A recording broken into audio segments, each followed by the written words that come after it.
Bonjour à tous, vous êtes sur Maths Pro Exercice Corrigé, très heureux de vous retrouver pour cette nouvelle vidéo. Aujourd'hui, je vais corriger un exercice très important sur les dérivés, dans lequel il va falloir étudier les variations d'une fonction. Allez, c'est parti, énoncé de l'exercice, soit la fonction f définie sur l'intervalle -1, 4 par f de x égale -4x au carré plus 16x moins 5. Question numéro 1, déterminer la fonction dérivée de la fonction f. Alors j'ai déjà fait une précédente vidéo sur cette notion, je vous invite à la visionner si vous ne l'avez pas encore vue, je vous mets le lien dans la description de la vidéo. Alors, pour déterminer la fonction dérivée d'une fonction f, on va avoir besoin du tableau des dérivés. Donc dans ce tableau, on a quelques fonctions f et la fonction dérivée f' qui est associée. Alors pour notre fonction f, la dérivée on va la noter f' de x, et elle va être égale à -4 fois la dérivée de x au carré. Dans le tableau, on voit que la dérivée de x au carré vaut 2x, et donc f' de x égale -4 fois 2x, plus 16 fois la dérivée de x. Toujours à l'aide du tableau, on constate que la dérivée de x vaut 1, donc 16 fois 1, moins la dérivée de 5. Donc 5 n'est pas dans le tableau, mais 5 est une constante. Et d'après le tableau, la dérivée d'une constante vaut 0, donc la dérivée de 5 vaut également 0. On peut donc simplifier f' de x, donc c'est égal à -4 fois 2x, soit -8x, plus 16 fois 1 moins 0, ce qui donne plus 16. Et donc f' de x égale -8x plus 16. Question numéro 2, étudier le signe de la dérivée. Pour étudier le signe de la dérivée f' de x égale -8x plus 16, on cherche d'abord pour quelle valeur de x la dérivée est égale à 0, puisque étudier le signe, c'est savoir pour quelle valeur de x la dérivée est positive ou négative. Donc là, l'objectif c'est de trouver dans un premier temps quand est-ce qu'elle vaut 0. Et donc pour cela, il suffit juste de résoudre l'équation f' de x est égale à 0, ce qui va nous donner -8x plus 16 égale 0. Je vais donc résoudre cette équation. C'est équivalent à -8x égale 0 moins 16. Donc quand on transpose plus 16, on obtient moins 16. En simplifiant, on obtient -8x égale moins 16. Ensuite, je vais transposer -8 fois x, ce qui va me donner divisé par -8. Donc x égale moins 16 divisé par -8. En simplifiant, on obtient x égale 2. Si vous avez des difficultés pour résoudre ce genre d'équation, il existe des tutoriels très bien faits par les éditions Fouché qui montrent comment, à l'aide d'une calculatrice Casio, Texas Instruments ou Numworks, il est possible de résoudre facilement une équation. Je vous mets les liens dans la description de cette vidéo également. On revient à l'étude du signe de la dérivée, donc on en déduit le tableau de signes de la dérivée f'. Donc un tableau de signes, ça se présente sous cette façon, on a une première ligne où on va avoir les valeurs de x, et une deuxième ligne où on aura le signe de la dérivée f' de x. Donc au niveau des valeurs de x, l'intervalle d'étude est -1, 4, donc la valeur la plus petite pour x, c'est égal à -1, et la valeur la plus grande, 4.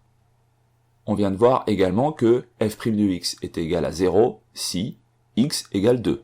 2 appartient à l'intervalle -1, 4, on peut également placer ce nombre dans la ligne des x. Et puis on peut aussi déjà noter que le signe de f' de x est égal à 0 quand x est égal à 2. Donc maintenant on va chercher le signe de f' de x sur l'intervalle -1, 2. Alors la méthode la plus simple, c'est de choisir une valeur de x comprise entre -1 et 2, par exemple x égale 1, et ensuite on calcule f' de 1. Donc on va remplacer x par 1 dans l'expression de f' de x. Donc je vous rappelle que f' de x est égal à -8x plus 16. Donc si je remplace x par 1 dans cette expression, f' de 1 est égal à -8 fois 1 plus 16. C'est égal à -8 plus 16 égale 8. 8 est un nombre positif, et donc on va pouvoir dire que entre x égale -1 et x égale 2, f' de x est positif, et on met un petit signe plus dans la deuxième ligne sur cet intervalle. On va procéder exactement de la même façon pour déterminer le signe de f' de x sur l'intervalle 2, 4. On choisit d'abord une valeur de x comprise entre 2 et 4, par exemple x égale 3. Et ensuite on va calculer la valeur de f' de x lorsque x est égal à 3, c'est-à-dire f' de 3. Pour cela, comme tout à l'heure, on va remplacer x par 3 dans l'expression de f' de x. f' de 3 c'est égal à -8 fois 3 plus 16. C'est égal à -24 plus 16, 8 fois 3, 24, égale -8. -8 est un nombre négatif, donc on va pouvoir dire que sur l'intervalle 2, 4, f' de x est toujours négative. Donc voilà comment on obtient un tableau de signes d'une dérivée. Question numéro 3, dresser le tableau de variation de la fonction f. Alors un tableau de variation, ça se présente de cette façon. Comme tout à l'heure, on a toujours une première ligne où on a les valeurs de x, donc ici entre moins 1 et 4. Une deuxième ligne avec le signe de f' de x, et puis une troisième ligne où on aura les variations de la fonction f.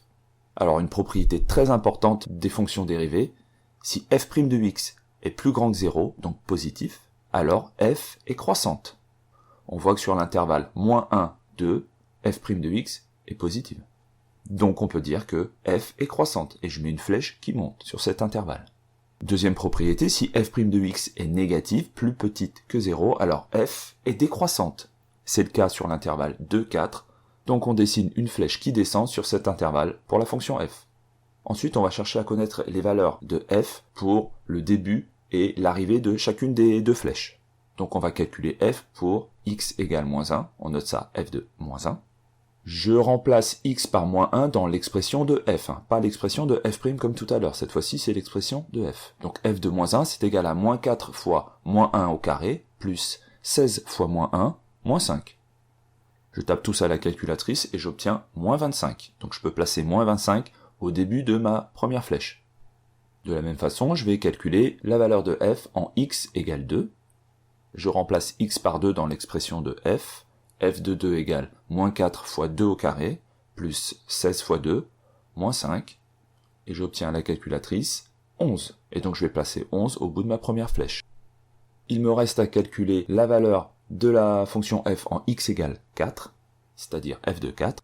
f de 4 égale moins 4 fois 4 au carré, plus 16 fois 4, moins 5. Et on obtient à la calculatrice moins 5. Donc voilà, j'ai obtenu le tableau de variation de la fonction f. Question numéro 4. Indiquer les extrémums locaux s'ils existent. Alors qu'est-ce que c'est qu'un extrémum local? Un extrémum local, c'est soit un maximum, soit un minimum sur une portion de la courbe, sur un morceau de notre fonction. Donc pour ça, on va avoir besoin du tableau de variation de la fonction f que l'on vient d'obtenir. On constate, à l'aide du tableau de variation, que f admet un maximum local en x égale 2. On a un sommet à cet endroit-là. Et combien vaut ce maximum à ce sommet? Eh bien ce maximum vaut 11. Donc on va pouvoir dire que f admet un maximum local en x égale 2, et ce maximum vaut 11. Si on avait obtenu un creux, on aurait dit un minimum local. Voilà, cet exercice est terminé. Si cette vidéo vous a plu, je vous invite à la liker. Un petit commentaire également, ça fait plaisir. Vous abonner si ce n'est pas déjà fait. Et je vous dis à bientôt pour une prochaine vidéo.